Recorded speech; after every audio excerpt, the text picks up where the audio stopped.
Welcome to Easy CBM, Progress Monitoring for Math. First thing you have to do once you log in is go to Students and add your roster. First name, last name only, no student ID. We did not purchase this, so we have to make sure that we don't give any privacy information away. Create. Okay, so you are going to have to go through them individually, but it's going to be well worth it. Okay, when you see these groups on the left, it's completely up to you if you want to do the groupings, and I'll show you why it may benefit you in just a moment. But with math, it's really easy to give these tests because you're giving them not one-on-one. So you'll see that in a minute. But I'll just show you, if I click on the butterflies group, you'll see highlighted who is in that group for me. Group A, it highlights who is in that group for me. And I'm just going to go back to all students. Now I pretend I've entered all of my students in there, and I'm going to click on Measures next. And let's say I teach 4th grade math, and I'm going to go to Math here. Now, even though I'm teaching 4th grade, if you have a student who is far below, we can always go to any test below that grade level or any test above this grade level as they progress, I should say, through the year. You'll notice we have our progress monitoring by domains, which is very nice, matching up with our iReady dashes if they were doing one of these as well, if you ever needed to do that. Okay, so here's how this works. First I'll show you the student copy, and then I'll show you how to assign it and how it is scored. Here's the student copy. So if by chance you ever wanted to put this in a peer deck or something to show their work, you could use the student copy to do that. It opened in a new tab for me, if you see here at the top. I'm going to go back to Easy CBM, but this stays open for me. If you did ever do paper pencil with them and they did do the test on only Peer Deck and they didn't do it as you assigned it to them, you can enter your scores by hand. And here are the scoring sheets. So if you did, again, assign it through them on a screen in a breakout room in Peer Deck and you needed to enter their scores, you would do that yourself and then save it. The easier way to do this, however, let me go back, is to assign it to them. But to assign it to them, they can take it all at once. So say you have your normal group come at the same, like a night, well, I'd have to say 8 o'clock. If it's maybe homeroom time, you can actually have all your students come if you want at homeroom time on Friday and give them progress monitoring. Or you can set up maybe 2 times during the day, 2, 3, 4, whatever you like, to have open office hours even to assign this test. And we hit take online, just click it there, and then it's going to give you which groups you want to assign it to.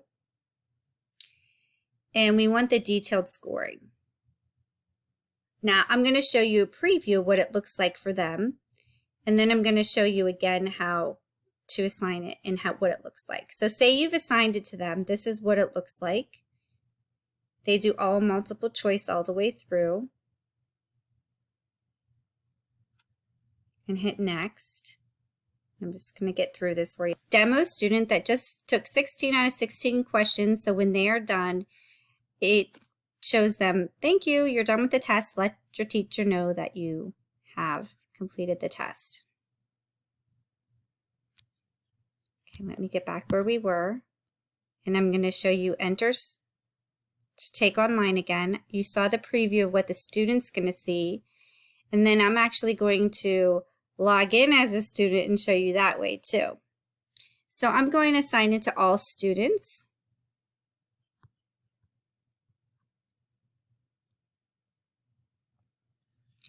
And now I'm going to actually log out and come back in as a student.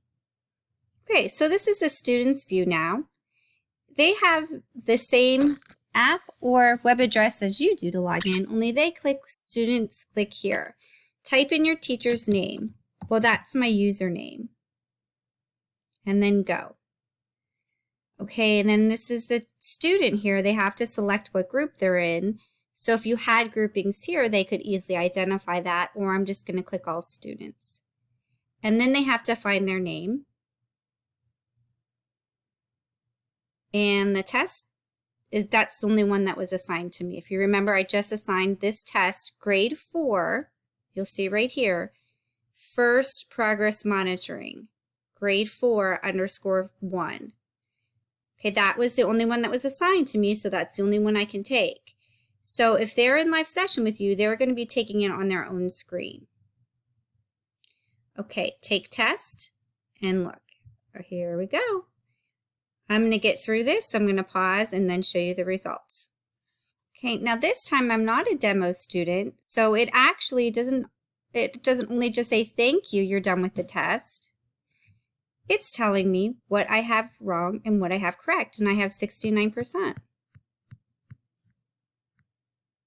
So now let's look at it from the teacher point of view. Okay, I've logged back in as myself. I can go now to my reports. I'm going to go to individuals. I'll click on the name here. And it will show me where I'm at with that same score, 11 out of 16 with 69% accuracy. And then I can even view the test that this student took and what they got wrong. So there's so many ways you could use this. I'm really, I think, finding out more and more about this progress monitoring tool. I really like it. Okay, that was a quick overview. If you have any questions, let me know. But again, if you want to get started tomorrow, you go to Easy CPM website and start adding and rostering your students. That's the best start. And then I'll meet with you next week and we can talk more about it, unless you feel the urge you want to go ahead and do this with your students tomorrow. Go ahead, because I know some of you were talking about wanting to get that baseline with iWriting not being as accurate as you hoped.